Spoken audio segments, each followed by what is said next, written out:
இந்த திருப்பலியை நாம் ஒப்புக்கொண்டு ஜெபிப்போம்.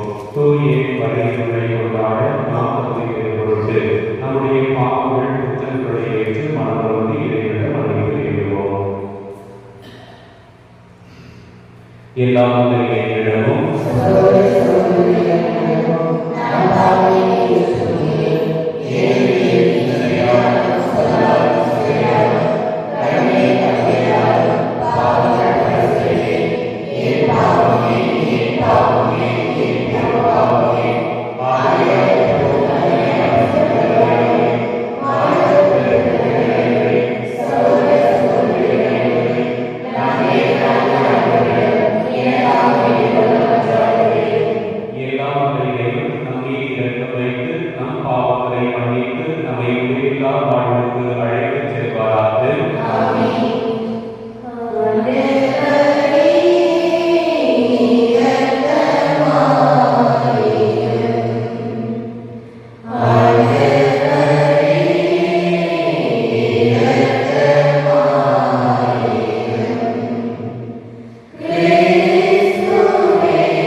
முதல் வாசகம்.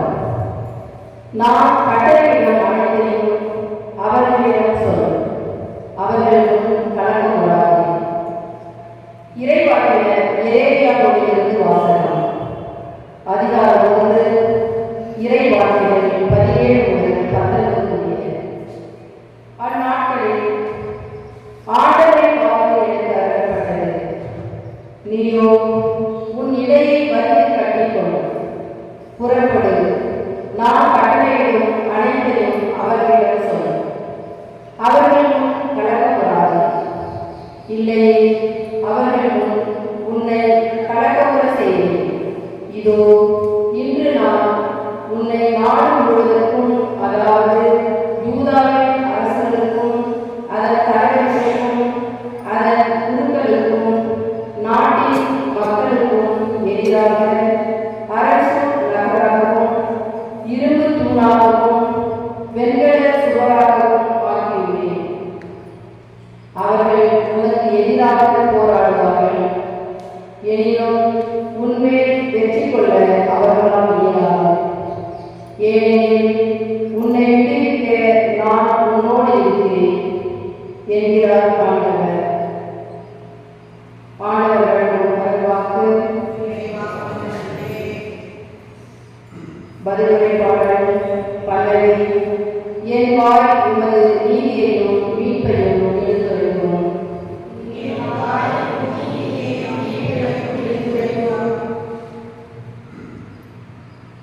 ஆண்டவரே, உம்மிடம் நான் அடைக்கலம் புகுந்துள்ளேன். ஒருபோதும் நான் வெட்கப்பட விடாதேயும். உமது நீதிக்கேற்ப என்னை விடுவித்தருளும். எனக்கு செவி சாய்த்து என்னை மீட்டுக் கொள்ளும். பல்லவி.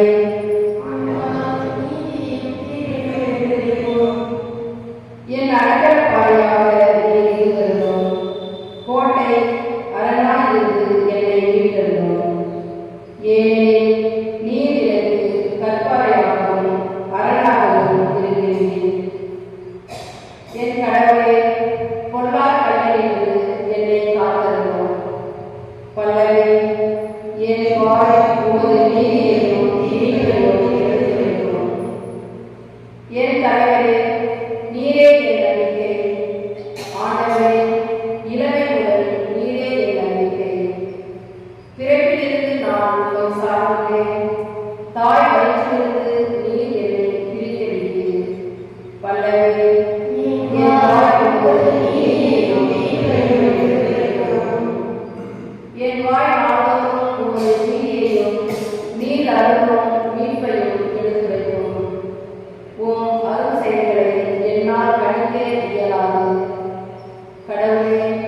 என் இளமை முதல் எனக்கு கற்பித்து வந்தீர்.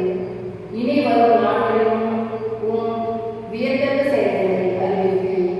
பல்லவி. என் வாழ்க்கையும் நீதியையும் மீட்பையும் எடுத்துரைப்போம்.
திருமுழுக்கு யோவான் எந்த அளவுக்கு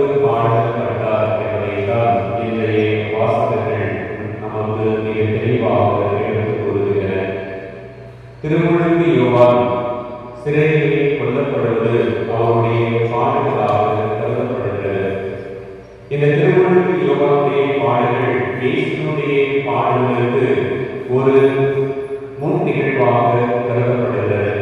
அதே போன்று எதிர்காலத்தில் இயேசுவினுடைய சீடர்கள் திருத்துதர்கள் எந்த அளவுக்கு துன்பங்களை சந்திக்க இருக்கின்றார்கள், பாடுகளை சந்திக்க இருக்கிறார்கள் என்பதனுடைய ஒரு முன் அடையாளமாகவும் திருமுழுக்கு யோவானுடைய பாடுகள் அமைந்திருக்கிறது.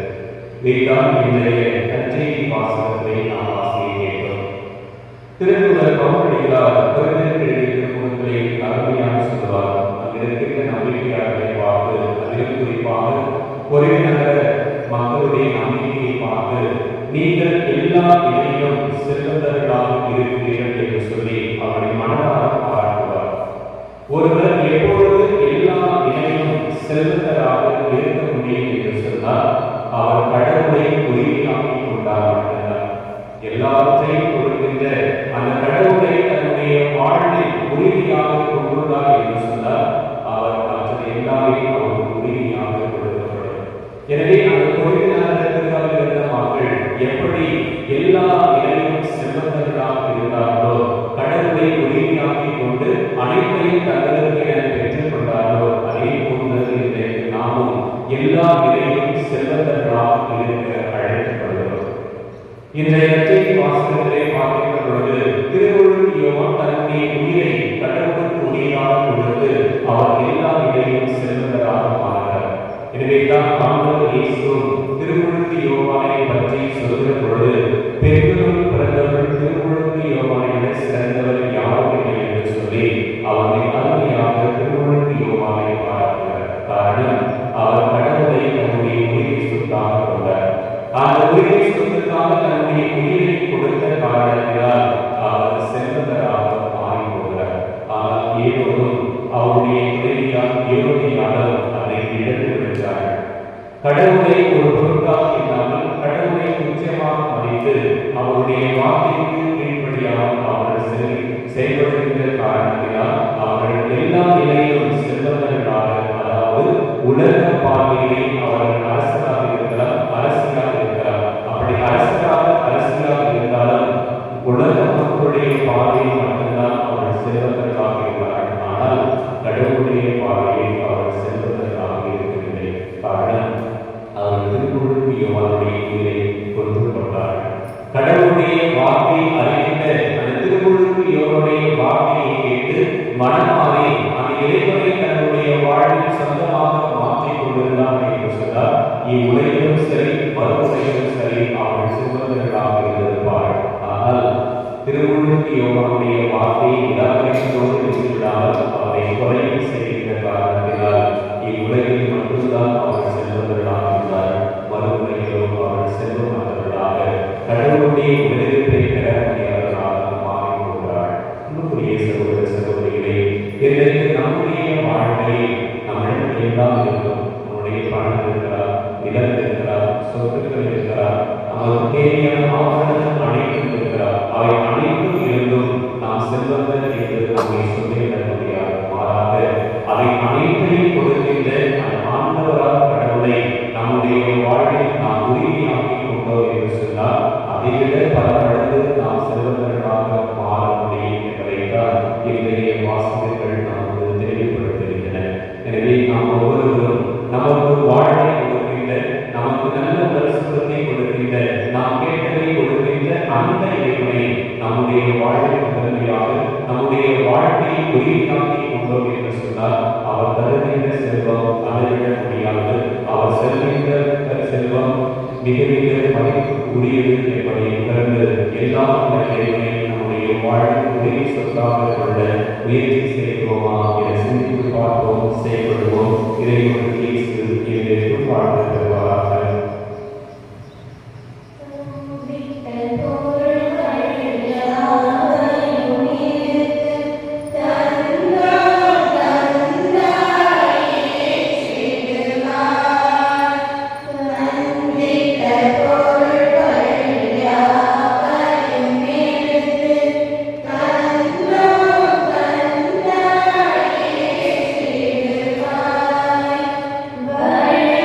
Yeah.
ஆயிரத்தில் உரைக்கும் குரலாக போதித்து ரத்தம் சிந்தி ஆற்றலுடன் முத்திரையிட்டார். அவர் போதித்த வாரும் பாதைகளை செம்மைப்படுத்த நாங்கள் ஒப்புக்கொடுக்கும் இக்காணிக்கைகளை அன்புடன் ஏற்றருளினார். எங்களால் நகராகிய கிறிஸ்து வழியாக உம்மை மன்றாடுகிறோம்.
கிறிஸ்துவின் முன்னோடியான யோவானை முன்னிட்டு நாங்கள் ஒரு உன்னத மாட்சியை புகழ்கின்றோம்.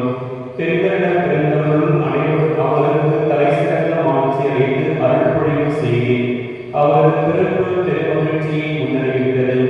மனிதரின் மீட்பு வந்துவிட்டது என தாம் பிறப்பு முன்னரே அக்களிப்பார் கொள்ளினார். இறைவாக்கினர் அனைவரையும் அவர் ஒருவரை மீட்பளிக்கும் செம்மதியை சுட்டி காட்டினார். மேலும் தண்ணீருக்கு புனிதப்படுத்தும் ஆதரவை தரும் திருமணத்தை ஏற்படுத்தி கிறிஸ்துவை அவர் திருமணம் காட்டினார். அவர் ரத்தம் சிந்தி கிறிஸ்துவுக்கு மிக சிறந்த முறையில் சார்ந்து பகரவும் பேர் பெற்றார். ஆகவே ஆற்றல் மிக்க விண்ணவரோடு சேர்ந்து நாங்களும் இம்மண்ணுலகில் இடையிலாத ஒரு மாட்சியை கொண்டாடி முடிவின்றி ஆதரித்து சொல்வதாவது: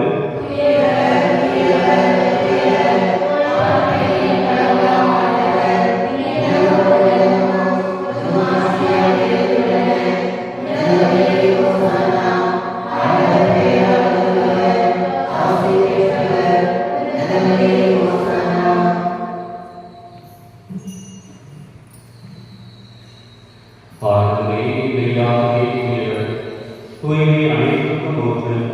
ஆகவே ஆவியை பொழித்து இக்காணிக்கை கிடைப்படுத்த உண்மை கேட்கிறோம். இவ்வாறு எங்கள் ஆண்டவர் இயேசு கிறிஸ்துவின் உடல் இரத்தமுமாக எங்களுக்கு இவை மாறுவதாக. அவர் பாடுபட உடல் கணிந்து தம்மை கைவிட்ட போது அப்பத்தை எடுத்து நன்றி செலுத்தி அதை விட்டு தம் சிலர்களுக்கு அழைத்து கூறியதாவது: அனைவரும் இதிலிருந்து பெற்று உண்ணுங்கள், ஏனெனில் இது உங்களுக்காக கையளிக்கப்படும் என் உடல்.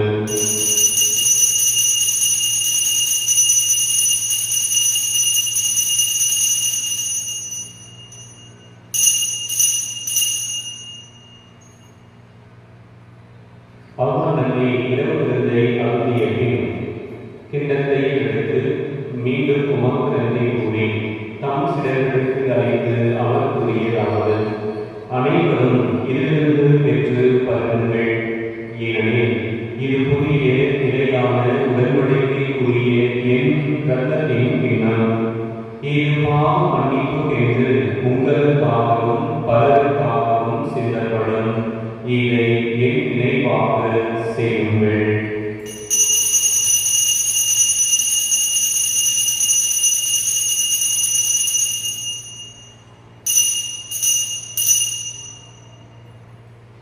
நம்பிக்கையின் மறைபொருள்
இவ்வுலகில் உமக்கு உகந்தவராயிருந்தோம் ஆகிய புனிதர் அனைவரும் நாங்கள் இறைவாழ்வில் பங்கு கொள்ளும் தகுதி பெற்று உம் திருமகன் இயேசு கிறிஸ்து வழியாக உம்மை புகழ்ந்தேற்றும் வரவழ உம்மை கொண்டாடுகின்றோம்.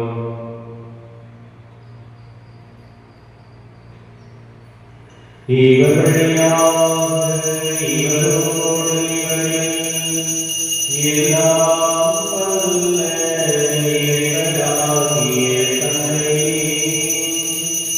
தூய ஆவியாரின் ஒன்றிப்பில் எல்லா புகழும் ஆட்சியும் என்றென்றும் உமக்கு உரியதே.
இதோ இறைவனின் செம்மறே, இவரே உலகின் பாவங்களை போக்குகின்றவர்.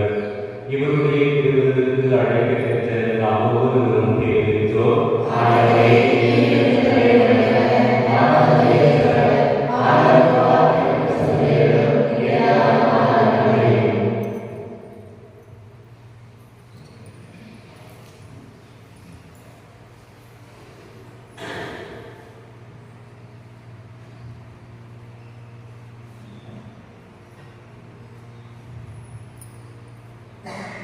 Oh,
மன்றாடுவோமாக.